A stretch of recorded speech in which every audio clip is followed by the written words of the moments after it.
बिस्मिल्लाहिर्रहमानिर्रहीम। अस्सलाम वालेकुम नाजरीन, मैं हूं तारिक इकबाल चौधरी और आपकी खिदमत में हाज़िर हैं अपने यूट्यूब चैनल रिपोर्ट टाइम के साथ। नाज़रीन, आज आपसे डिस्कस करेंगे बहुत ही अहम डेवलपमेंट और ख़बर, जैसा कि पाकिस्तान में जो इलेक्शन है वो तो ओवर हो चुके हैं, उनके रिज़ल्ट भी आ चुके हैं। रिज़ल्ट की जो सूरत हाल है वो सबके सामने है, जिसमें गो के पाकिस्तान तहरीक इंसाफ एक बड़े मार्जिन से लीड कर चुकी है। और इसके बावजूद जैसा कि इस्लामाबाद, रावलपिंडी या पंजाब में, उसके अलावा जो कराची के हलके हैं वहाँ से उनके रिज़ल्ट तब्दील किए गए।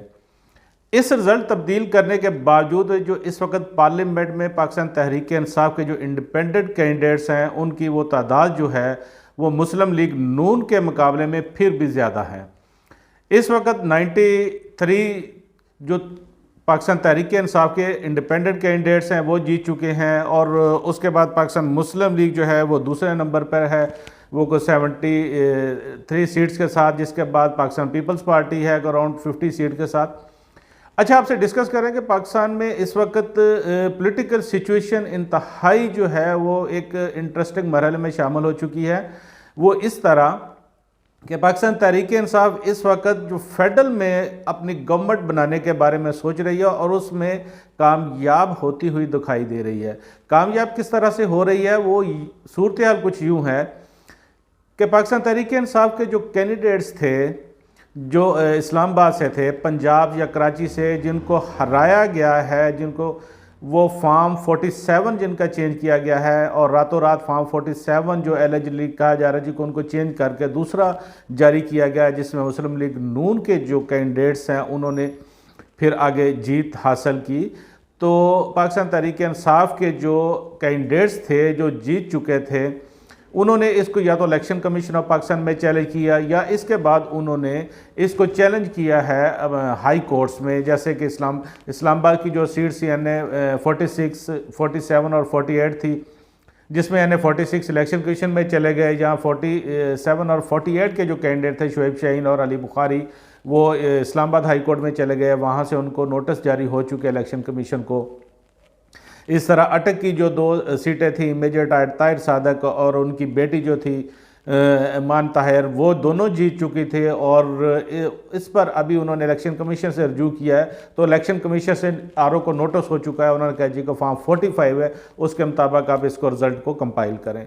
इसके अलावा जो लाहौर से जैसे कि सलमान अकरम राजा साहब थे, या बल्कि ये कहा जाए कि जो मियां नवाज शरीफ है वो भी अपनी सीट जो है वो लूज़ कर चुके थे। जो इतलात आ रही हैं, यास्मीन राशिद जो इसके जेल में है वो उनसे एक मार्जिन से जीत चुकी थी। इसके अलावा हमजा शहबाज आ चुके थे, और अब्दुल अलीम खान जो इसको आईपीपी में है वो भी अपनी सीट जो लूज़ कर चुके थे।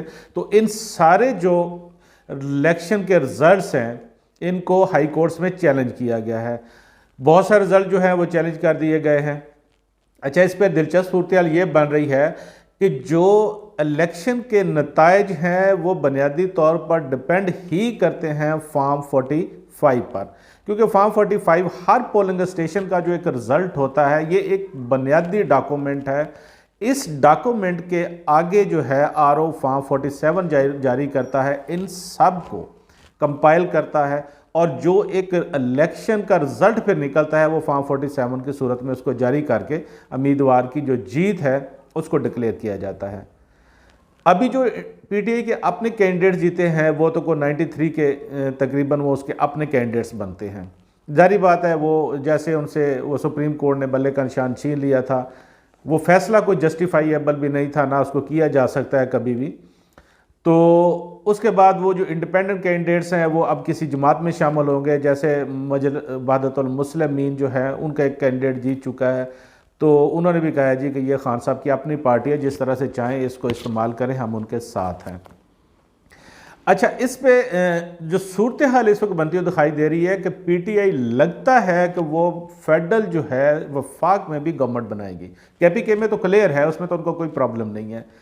वफाक और पंजाब में भी नज़र आ रहा है जो सूरत हाल है, क्योंकि जो फॉर्म 45 हैं उसके मुताबिक उनके कैंडिडेट्स हैं उन और मज़ीद उनको तकरीबन 60 से 70 सीट जो हैं वो मिलने का इम्कान है। ये सिर्फ अगर डिस्कस करें तो ये सिर्फ वफाक की हद तक है। वो इस तरह से है कि फार्म 45 में अब इनके कैंडिडेट्स जीत चुके हैं। जैसे शुएब शाहीन जो है इस्लामाबाद से NA47 से, उनका दावा है कि वो 1,05,000 से जीते हैं। अली बुखारी NA48 से वो को 52,000 की लीड से जीते हैं। इस तरह हनीफ बासी से रावलपिंडी में इनके शहरियार रियाज है वो भी जीत चुके हैं, और आगे जाएँ तो उनके समाबिया ताहिर है वो जीत चुकी हैं। मतलब आप ये बात करें कि ये इस्लामाबाद से शुरू होते हैं तो पूरा GT रोड इनके पास है, लाहौर से फिर आगे जाएँ रहीम यार खान तक तो जीते हुए नज़र आ रहे हैं।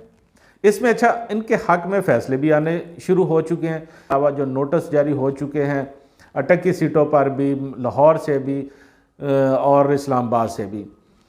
रिज़ल्ट जो है कंपाइल बेसिकली होने हैं फार्म 45 पे। फार्म 47 का मरहला इसके बाद आता है, उसका इससे सच तलक इतना बनता है कि सिर्फ उसको बेस पर रिज़ल्ट वो फार्म 47 पे होता है।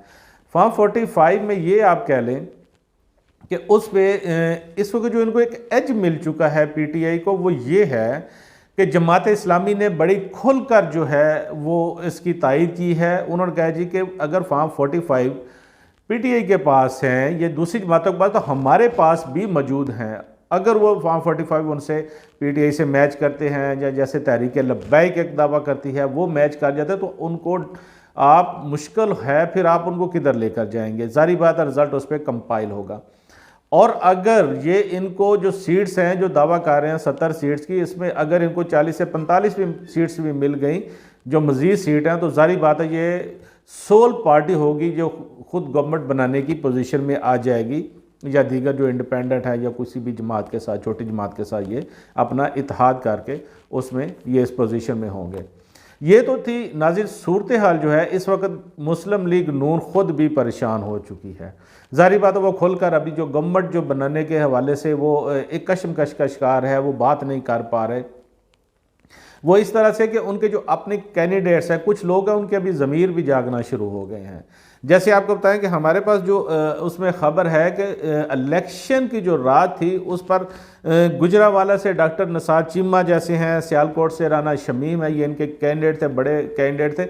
जब इनको ऑफ़र की गई कि आप सीट ले लें तो इन्होंने कहा नहीं, ये जमहूर का फ़ैसला है, हम जमहूर के फ़ैसले को तस्लीम करते हैं। सीट तो ज़ाहिर बात है PTI जीत चुकी है, तो सीटें इस तरह से फिर PTI के पास आईं। लाहौर से जैसे ख्वाजा सादर फीक हैं, उन्होंने पहले ही अपनी शिकस्त तस्लीम कर ली। उन्होंने कहा जी कि मैं ऐसा किसी वो जाली मैंडेट में नहीं पढ़ने वाला। उन्होंने बल्कि अपनी मुबारकबाद लतीफ़ खोसा को दे दी। इसके बाद लटक से एक उम्मीदवार है, वो सामने आके उन्होंने अपना वीडियो बयान दे दिया। एक दो उम्मीदवार और हैं, उन्होंने वीडियो बयान दिया जी कि हम नहीं जीते, बल्कि ये तो PTI के लोग जीत चुके हैं, जेन्युइन मैंडेट उनका लोगों ने वोट दिए हैं। तो इस तरह जैसे कोयटा से वो आ रहा है, वो लश्करी रईसानी का जो एक वो स्टेटमेंट आई है, तो उन्होंने कहा जी कि ये सीट जारी बात है, वो हमें ऑफ़र की गई थी, हम जाली मैंडेट पे नहीं आना चाहते, तो ये PTI को सीट जो है उनकी जीती हुई थी। लेकिन चूँकि फार्म 47 जो है उस पर हक में नहीं आया, तो ये सारा कुछ अभी जो कंपाइल हो रहा है, ये अदालतों में जारी बात है। ऑर्डर जो आना है या आ रहे हैं वो यही है कि जी आप फार्म 45 जो है इसको दोबारा सामने रखें, इसको सारा आप जो है दोबारा रिज़ल्ट कंपाइल करें और इसके मुताबिक रिज़ल्ट अनाउंस करें। अगर ये सूरत हाल जो है इसमें PTI कामयाब हो जाती है तो फिर लगता यही है कि वफाक में भी उनको गवर्नमेंट बनाने से नहीं रोका जा सकता। तो इस अगर ये सूरत हाल वफाक की हो गई, KP के तो पहले ही उनके पास है, तो फिर दूसरी सूरत में पंजाब में भी वो गवर्नमेंट बनाने की पोजीशन में आ जाएंगे। क्योंकि पंजाब जिस तरह से पंजाब में जो वोट पड़े हैं, अगर कौमी असम्बली की जो सीट्स उनकी निकलती हैं तो 7 जो है प्रोविंशियल असम्बली की जो सीट्स हैं उनको भी चैलेंज किया हुआ है। जैसे मरियम नवाज़ लाहौर से, वो ख़ुद भी इलेक्शन जो है वो उनके जो मुखालिफ उम्मीदवार है PTI के, उनका वो एक है स्टेटमेंट, उनका क्लेम है कि वो मरियम नवाज़ से जीत चुके हैं। तो मरियम नवाज़ जैसे कि वो नाज़रीन आपको पता है कि वो उन्होंने एक वज़ीर आला के कैंडिडेट के तौर पर उसको डिक्लेयर किया हुआ है। तो अगर वो हार जाती हैं तो ज़ाहिर बात है पंजाब में तो फिर उनके पास सीट्स बाकी मिलना बहुत मुश्किल है, कौमी असम्बली की और सूबाई असम्बली की आप ये कह लें कि उनके पास चंद एक सीटें रह जाएंगी अगर ये फॉर्म 45 पे सारा डिसीजन आ जाता है। तो अगर आधी भी मिल गई तो फिर भी पीटीआई के लिए कोई मुश्किल नहीं होगा।